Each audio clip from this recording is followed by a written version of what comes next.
வணக்கம் வள்ளல் மீடியா நேயர்களே. கொஞ்சம் கொஞ்சமாக பார்த்தீங்கன்னா எல்லாரோட மனசும் அந்த கரூரில் நடந்த அந்த சம்பவத்தில் எப்படி சொல்கிறது, பாதிப்புலேருந்து வெளில வந்துட்டு இருந்தாலும் செய்திகள் நம்ம பார்க்கக்கூடிய விஷயங்கள் எல்லாமே அதை சுற்றி தான் இருக்குது. அப்படிங்கிறனால தமிழகத்தோட முழு கவனமும் கரூர் இஷ்யூ மேலே தான் இருக்குது.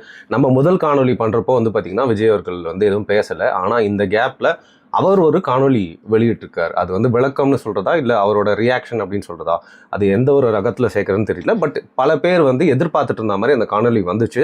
அது மட்டும் இல்லாமல் இங்கே அரசியலே பார்த்திங்கன்னா இந்த கரூர் சம்பவத்துக்கு புரட்டி போடப்பட்டுச்சு.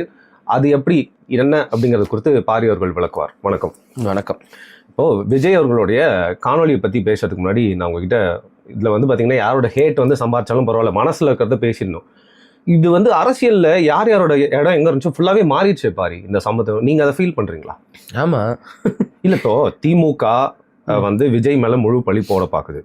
திமுகக்கு ஈக்குவலா பாத்தீங்கன்னா நாம் தமிழர் கட்சியில இருக்க பலரும் விஜய் பழிப்படும் மட்டும் இல்லாம அவரை ஒருமையில பேச அசிங்கமா திட்டது அப்படின்னு இருக்காங்க.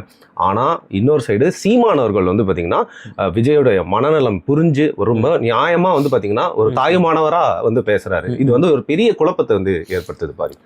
அவர் சீமான் அவர்களுடைய தனிப்பட்ட கருத்தாக தான் நான் அதை பார்க்குறேன்.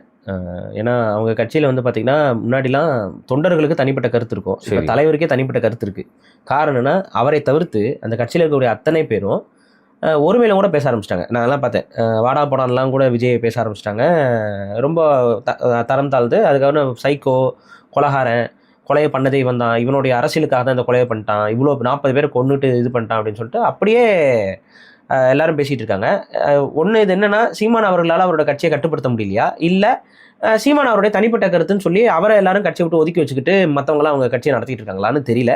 ஆனால் இது மக்களோட பார்வையில் உண்மையிலேயே நாம் தமிழர் மேலே இருந்த மரியாதையும் மதிப்பையும் பெரிய அளவு குறைக்க ஆரம்பிச்சிருச்சு. அது அவங்களுக்கு அது எலெக்ஷனில் தான் மேபி தெரியும்னு நினைக்கிறேன்.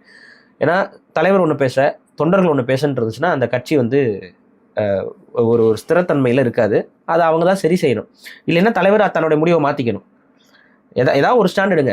இவர் ஒரு ஸ்டாண்டு, கட்சியில் இருக்க கட்சி மற்றதெல்லாம் ஒரு ஸ்டாண்டு அப்படிங்கும்பொழுது அது உண்மையிலேயே இதாக இருக்குது. அதில் என்ன கொடுமைனா, நம்ம எதிர்பார்த்துருக்கவே மாட்டோம்ல. அங்கே கட்சியில் இருக்க சில பேர் முக்கியமான யூடியூபர்கள்லாம் இருக்காங்க. அவங்களாம் யூடியூபர்கள் தான். ஏன்னா ஃபெலிக்ஸ் ஜெரால்ட்லாம் யூடியூபர் தானே, தெரியுமில்ல? ஆமாம், யூடியூபர் கைதுன்னு தான் போட்டோம். அதான் யூடியூபர் கைதுன்னு திமுக ஊடகம் போடும். அதில் சிலரும் இப்போ எல்லாம் அந்த தமிழ் தேசியம் பேசுகிறவங்களும் கூட அவர் யூடியூபர்னு வச்சிருக்காங்க. அவர் ஊடகவியலாளர் இல்லை, யூடியூபர். ஓகே. ஃபெலிக்ஸ் ஜெரால்டுங்கிற யூடியூபர் கைதாயிருக்காரு அவதூறு பரப்புனதுக்கு அப்படின்னு. அது பெயிலும் கிடச்சிருச்சு. அவருக்கு பெயில் கிடச்சிருச்சு. ஆனால் அது அவதூறு தான். ஏன்னா ஒரு நியூஸ் பேப்பரில் இருக்கிற கருத்துக்களை படிக்கிறது அவதூறு தான்.